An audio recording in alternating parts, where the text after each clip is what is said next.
Hi friends, welcome to my channel. ఈరోజు video చాలా ఇంట్రెస్టింగ్గా ఉందండి. వీడియోని ఎక్కడ స్కిప్ చేయకుండా ఎండ్ వరకే చూసేయండి. ఇక మిత్ర ఫ్యామిలీ మొత్తం గుడిమెట్ల దగ్గరికి వచ్చేస్తారు. ఇక మనీష దేవయానిని ఏంటంటే పూజ ఏమైనా క్యాన్సిల్ అయిందా, ఇక్కడే ఆగిపోయారేంటి అని అడుగుతుండగా ఇప్పుడు అసలు ట్విస్ట్ అక్క చెప్తుందాగు అని అంటూ ఉంటుంది దేవయాని.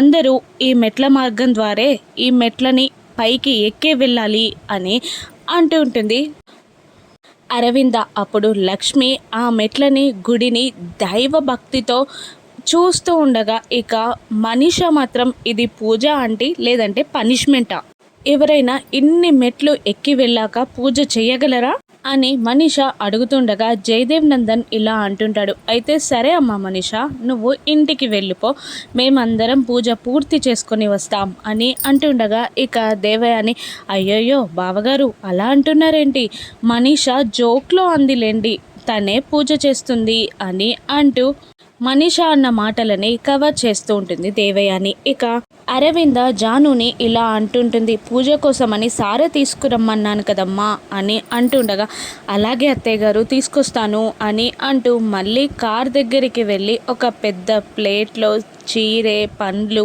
పూలు, అమ్మవారి సారెకి సంబంధించిన వస్తువులన్నీ పెట్టుకొని ఆ ప్లేట్ని జాను పట్టుకొని వస్తుంది. ఇక జాను ఇలా అంటుంటుంది, ఇదిగోండి అత్తయ్య గారు అని అంటుండగా అరవింద పూజలో కూర్చునే లక్ష్మి చేతికే ఆ సారెనివ్వమ్మా అని అంటుండగా ఇక మనీష లక్ష్మి ఆ సారె ఎలా తీసుకొస్తుంది, సారె నేను తీసుకొస్తాను అని అనేస్తుంది.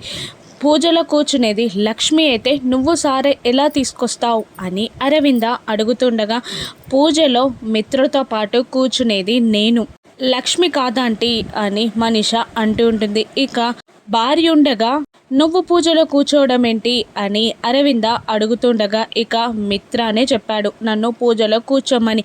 ఏం మిత్ర అని మనీష అడుగుతుండగా జయదేవ్ నందన్ అరవింద ఇద్దరు మిత్ర వైపు చూస్తుండగా అవునమ్మా నేనే కూర్చోమన్నాను అని అనేస్తాడు. ఇక దాంతో అరవింద జయదేవ్ నందన్లు షాక్ అవుతూ ఉంటారు. ఇక మిత్ర ఇలా తెగేసి చెప్పేస్తాడు, నేను ఫస్టే చెప్పాను లక్ష్మితో పూజలో కూర్చోనని, ఇప్పుడు మా ఇద్దరితో పూజ చేయిస్తే చేయించండి, లేదంటే నేను వెళ్ళిపోతాను అని బెదిరిస్తూ ఉండగా ఇక అత్తయ్య మనీషానే సారే తీసుకురానివ్వండి, ఇక నాకు కూడా వేరే మొక్కుందత్తయ్య అని అంటూ ఉంటుంది. ఏంటమ్మా అని అరవింద అడుగుతుండగా ఇక ప్రతి మెట్టుకి పసుపు రాసి కుంకుమ పెట్టి హారతి కర్పూరం వెలిగించి మోకాళ్ళతో మెట్లెక్కుతానని మొన్న మిత్రగారు జున్ను లోయలో పడిపోయినప్పుడు వాళ్ళని కాపాడమని దేవుణ్ణి వేడుకున్నాను, అందుకే ఆ ముక్కు తీర్చుకోవాలత్తయ్య నేను అని లక్ష్మి అంటుండగా జయదేవ్ నందన్ అంత కఠినమైన మొక్కుని ఎందుకు మొక్కుకున్నావమ్మా అని అడుగుతూ ఉంటాడు. ఇక లక్ష్మి వచ్చిన ఆపద కఠినమైనది అయినప్పుడు మొక్కు కూడా అలాగే ఉండాలి కదా మామయ్య గారు, అయినా పర్లేదు నేను మోకాళ్ళతో మెట్లని ఎక్కుతాను, ఆ సారెని మనీషాకే ఇవ్వండి అని అంటుండగా ఇక చేసేది లేక జాను సారె ప్లేట్ని మనీషాకి ఇస్తుంది. మనీష ఆ ప్లేట్ని అందుకొని ఆనందంగా మిత్ర కోసం కూడా ఎదురు చూడకుండా దేవయానితో పదండి ఆంటీ అని అంటూ ఒక 4 మెట్లు ఎక్కుతుంది. ఆంటీ మనమే ఫస్ట్ వెళ్ళిపోవాలి, వాళ్ళు అలా మెట్లు ఎక్కేసరికి లేట్ అవుతుంది ఆంటీ అని అంటుండగా ఎందుకంత తొందర, అదేమన్నా రన్నింగ్ రేస్ అనుకుంటున్నావా, మెట్లు ఏ మాత్రం స్లిప్ అయినా పడిపోతాం అని అంటూ ఉంటుంది మనీష. ఇక వాళ్ళు వచ్చే వరకే ఎలాగూ లేట్ అవుతుందంటీ, కాబట్టి మనం ఫాస్ట్గానే వెళ్ళిపోదాం అని దేవయానితో మనీష అంటుంటుంది. అలాగే అని దేవయాని అనగానే ఇక వాళ్ళిద్దరూ ఫాస్ట్గా నడుచుకుంటూ వెళ్ళిపోతూ ఉంటారు. ఇక చివరికంట వచ్చేస్తారు. లక్ష్మి ఏమో ప్రతి మెట్టుకి పసుపు రాసి కుంకుమ పెట్టి హారతి కర్పూరం వెలిగిస్తూ ఉంటుంది. మిత్ర పక్క నుండి వెళ్ళబోతూ ఉండగా ఆగరా మిత్ర, నువ్వు ఉండాలి, తను నీకోసమే మొక్కుకుంది, ఆ కృతజ్ఞత కూడా నీకు లేదా, నువ్వు ఆ మెట్లకి దండం పెట్టుకోవాలి అని అంటూ ఉండగా జయదేవ్ నందన్ అలాగే చేయాలరా, అదే మంచిది అనడంతో మిత్ర కూడా సైలెంట్ అయిపోతాడు. లక్ష్మి కర్పూరం వెలిగిస్తూ ఉండగా మిత్ర దండం పెట్టుకుంటూ ఉంటాడు. సారె ప్లేట్ని పట్టుకపోయిన మనిష మాత్రం చివరికంట వెళ్ళి ఆయాసపడుతూ అలాగే నిలబడిపోతుంది. లక్ష్మి మాత్రం ఏమాత్రం అలసట పడకుండా తన పనిని తాను శ్రద్ధగా భక్తితో చేసుకుంటూ పైకి వస్తూ ఉంటుంది. అప్పుడు దేవయాని మనీషాని చూస్తూ, నీకు తాబేలు కుందేలు పందెం గుర్తుంది కదా, మిమ్మల్ని చూస్తుంటే నాకు అలాగే అనిపిస్తుంది అని అంటుండగా, ఎందుకంటే అని అడుగుతుంటుంది మనిష. లేకపోతే నువ్వు పరిగెత్తి పరిగెత్తి ఇక్కడే అలసిపోయావు. పాపం ఆ లక్ష్మి చూడు ఎలా ప్రతి మెట్టుకి కర్పూరం వెలిగిస్తూ పసుపు రాసి కుంకుమ బొట్లు పెడుతూ మోకాళ్ళతో మెట్లని ఎక్కుతుంది అని అంటుండగా, ఈ ప్లేట్ చూడండి ఆంటీ ఎంత వెయిట్ ఉందో, ఈ ప్లేట్ని పట్టుకొని పైకి ఎక్కడం అంత సులువు అనుకుంటున్నారా అని అంటుండగా, ఏంటి ఈ ప్లేట్ మోయడం నీకు కష్టంగా అనిపిస్తుందా, అదిగో చూడు లక్ష్మి పడేది కష్టం అంటే, ఒక్కసారి వెనక్కి తిరిగి చూడు అని అంటుండగా మనిష కూడా వెనక్కి తిరిగి లక్ష్మిని చూస్తుంది. ఇక దేవయాని మాటలకి సైలెంట్ అయిపోతుంది. అయినా పద, లేదంటే నిన్ను దాటుకొని వాళ్ళే ముందు వెళ్ళిపోయేలా ఉన్నారు అని దేవయాని అంటుండగా, సరే ఆంటీ అని అంటూ ఆయాసపడుతూ పైకి ఎక్కబోతూ ఉంటుంది మనిష. ఇక లక్ష్మి కూడా చివరి కంటకు వచ్చేస్తూ ఉంటుంది. మెట్లన్నీ పూర్తి అయిపోయే టైం వచ్చేస్తుంది. ఇక మనీష చివరి మెట్టు ఎక్కబోతూ ఉండగా ఇక కాలు స్లిప్ అయి తన చేతిలో ఉన్న సారె ప్లేట్ని పైకి విసిరేస్తుంది. ఇక ఆ సారె ప్లేట్ పైకి ఎగరడం చూసిన లక్ష్మి తన కొంగుని పట్టుకుంటుంది. ఆ సారె ప్లేట్ కింద పడకుండా లక్ష్మి తన కొంగులో ఆ సారె ప్లేట్ని దాచుకుంటుంది. మనీష కోపంతో రగిలిపోతూ ఉండగా లక్ష్మి చాలా సంతోషపడుతూ ఉంటుంది. చూసావా మనీష, అమ్మవారి అనుగ్రహం ఎప్పుడు లక్ష్మిపైనే ఉంటుంది. అందుకే సారె ప్లేట్ నీ చేయి జారి లక్ష్మి ప్లేట్ ఒళ్ళో పడింది అని అంటూ ఉండగా ఇక లక్ష్మి అయోమయంగా చూస్తూ ఉంటుంది అరవిందని. నేను చెప్పింది నిజమేనమ్మా, కొంగుముడితో నీ భర్తని నీ బిడ్డని కాపాడుకున్నావు. ఇప్పుడు ఆ అమ్మవారే నీ కొంగులో అమ్మవారి సారెని పడేలా చేసింది. అమ్మవారి అనుగ్రహం నీకున్నట్టే కదమ్మా అని అరవింద లక్ష్మిని అంటుండగా లక్ష్మి సంతోషపడుతూ ఉంటుంది. అమ్మవారే నీకు అనుగ్రహాన్ని తెలియజేసి పూజలో నువ్వే కూర్చునేలా చేసింది అని అంటూ లక్ష్మిని పైకి లేపట్టి తీసుకుపోతూ ఉంటారు. ఇక మనీష దేవయాని పక్కకి వస్తారు. ఏంటంటే కష్టమంతా నాది, చివరికి ఆ సారె ప్లేట్ ఏంటి లక్ష్మి చేతికి వెళ్ళింది అని మనీష అంటుండగా, నాకు తెలిసి నిజంగా ఇది నీ ప్రాప్తం అనుకుంటా. లక్ష్మికి అమ్మవారి అనుగ్రహం ఉన్నట్టుంది, అందుకే నేను చెప్పినా వినకుండా స్పీడ్గా నడిచావు, చివరికి సారె ప్లేట్ లక్ష్మి చేతికి వెళ్ళింది అని మనీషాని చీవాట్లు పెడుతూ ఉంటుంది దేవయాని.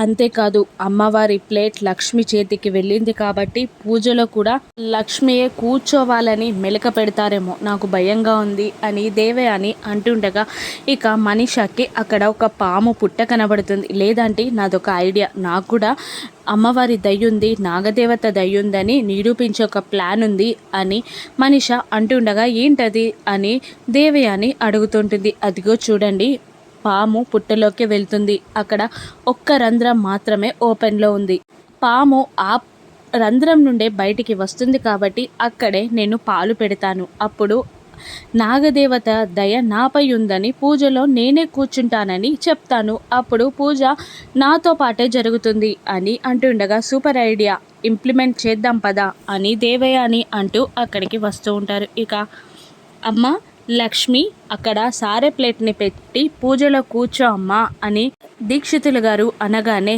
లేదు నేను లక్కీ మాత్రమే పూజలో కూర్చుంటాం అని మిత్ర అనేస్తాడు. అప్పుడు దీక్షితులు గారు, ఏం అరవింద, ఇది సతీ సమేతంగా చేయాల్సిన పూజ అని మిత్రకి చెప్పలేదా అని దీక్షితులు గారు కాస్త కోపంగా మాట్లాడుతుండగా, ఎవరు చెప్పినా నేను వినను అని మిత్ర అనేస్తాడు.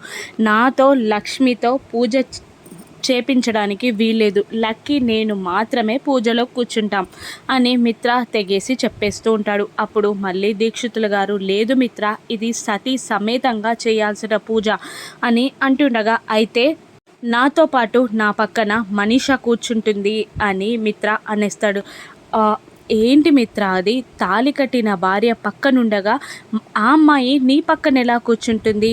రాముడు కూడా సీతమ్మ వారు పక్కన లేకపోతే బంగారి విగ్రహాన్ని పక్కన పెట్టుకున్నాడే తప్ప వేరే అమ్మాయిని పక్కన కూర్చోబెట్టుకోలేదు. అది బాబు శాస్త్రం అని దీక్షితులు గారు అంటుండగా నాకు అదంతా తెలీదు అని మిత్ర అంటుంటాడు. ఇక నీకు దండం పెడతాన్రా, అమ్మవారి అనుగ్రహం కూడా లక్ష్మికే ఉంది కాబట్టి నువ్వు లక్ష్మి కలిసి పూజ చేస్తేనే పిల్లలు మీ పక్కన కూర్చుంటేనే పిల్లలకి గండం తప్పుతుందిరా అని అరవింద వేడుకుంటూ ఉంటుంది మిత్రాని. ఇక మళ్ళీ మధ్యలో మనిష అంటే నాకు దైవానుగ్రహం లేదు అంటున్నారా, నాకు కూడా నాగదేవత అనుగ్రహం ఉందని నిరూపిస్తాను అని అంటూ ఉంటుంది మనిష. ఏ విధంగా అని జయదేవ్ నందన్ అడుగుతూ ఉండగా మేమిద్దరం అక్కడ పుట్ట దగ్గర పాలు పెడతాం, ఎవరి పాలు ఆ నాగదేవత తాగితే వాళ్ళకే అనుగ్రహం ఉన్నట్టు అని మనిష అంటూ ఉండగా ఇక అరవింద ఇలా అంటుంటుంది, ఆ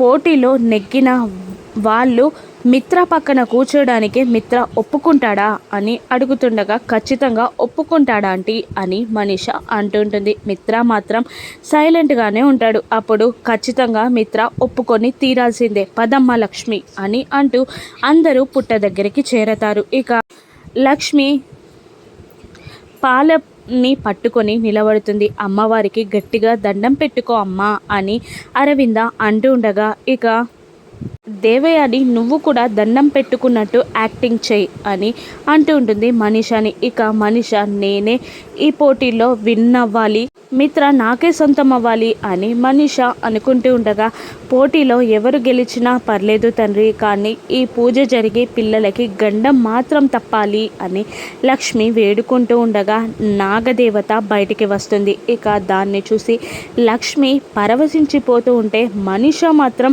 భయపడుతూ ఉంటుంది. ఇదేంటంటే ఈ పాము బాగా పాలకి ముఖం వాచిపోయినట్టు బయటికి వచ్చేసిందేంటి అని అంటుండగా ఏం మాట్లాడుతున్నావు, అది దేవతా సర్పం, నోరు మూసుకో అని అంటూ ఉంటుంది దేవయాని. వినేసిందంటారా అని మనిష అడుగుతుండగా తెలీదు, నువ్వు మాత్రం సైలెంట్గా ఉండు, పాము చెవులు పవర్ఫుల్ అంటారు అని దేవయాని కసురుతూ ఉంటుంది. అప్పుడు దీక్షితులు గారు నాగదేవత బయటికి వచ్చిందమ్మా, పాలని అక్కడ పెట్టండి అని అంటుండగా అలాగే అంటారు లక్ష్మి మనిష. ఇక వాళ్ళు పాలు అక్కడ పెట్టిన తర్వాత నాగదేవత ఎవరి పాలు తాగుతుంది, ఎవరికి నాగదేవత అనుగ్రహం లభిస్తుందో రాను నెప్సెస్లో చూద్దాం. నా గెస్ అయితే లక్ష్మీ పాలే నాగదేవత తాగుతుంది, మిత్రతో పాటు లక్ష్మియే పూజలో కూర్చుంటుంది. ఏం జరగనుందో రాను నెప్సెస్లో చూద్దాం. Thank you for watching.